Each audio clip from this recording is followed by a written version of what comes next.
বৃষ্টির পানি পড়ে কোন জায়গা থেকে? নিচে থেকে নাকি উপর থেকে? উপর থেকে। উপরে পানিগুলা ছিল কোথায়? মেঘে। মেঘে কোথায় ছিল? জোরে বলেন, কোথায় ছিল? এতগুলা পানি, যে পানি পরে মুরাদপুরে পানি উঠে গেছে, তার মানে কত হাজার লিটার পানি পড়ছে, কত হাজার টন পানি পড়ছে, কল্পনার বাইরে। না হলে পানি উঠে গেল কেন?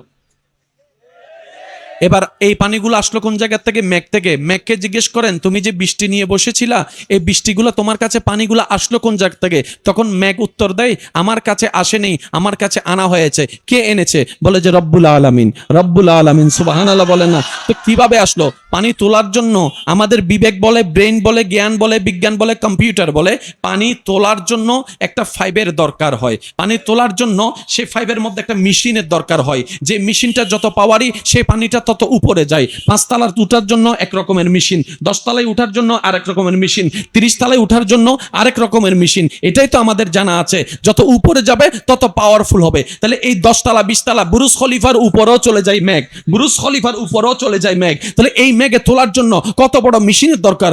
কখনো তো দেখলাম না কোথাও একটা মেশিন বসাতে। তখন বৃষ্টি বলে, তোমরা সেটা বুঝবে না। তো প্রসেসিংটা কিভাবে হলো? বিজ্ঞানের ছায়া তলে আমার যুবক ভাইয়েরা আমার চাইতে আরো ভালো জানে, স্মরণ করিয়ে দেওয়ার নিমিত্তে বলার চেষ্টা করা।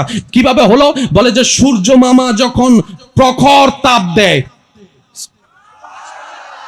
পানিটা তখন গরম হয়।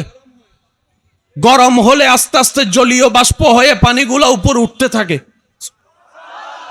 আরেকটু জোরে বলেন না সুবহানাল্লাহ।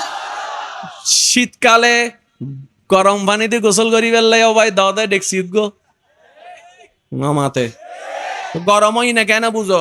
অত দূরত্ব ধোঁয়া ওঠেন না সা। এই ধোঁয়ার উপর যদি হাত রাখেন দেখবেন ভিজে গিয়েছে। এটা হচ্ছে জলীয় বাষ্প। কিভাবে হলো? আগুনের তাপের কারণে।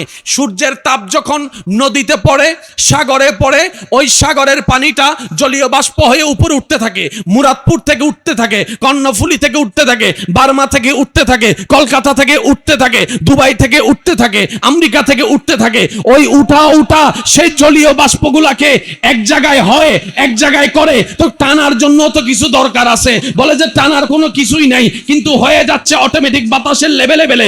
ওই মেঘ থেকে জমতে জমতে জমতে জমতে সেটা বৃষ্টিতে রূপান্তর হয়, তারপরে সেটা পড়ে। 5 সারা এতগুলা পানি কেমনে? ব্রেনের কাছে কোনো উত্তর? এটাই রবের কুদরত। সুবহানাল্লাহ হয় না? আরো জোরে লাগবে। এবার বলেন, 10 টন পানি রাখার জন্য কত লিটারের টাঙ্কি লাগবে? কত বড় একটা টাঙ্কি লাগবে না ভাই? বলেন না লাগবে না?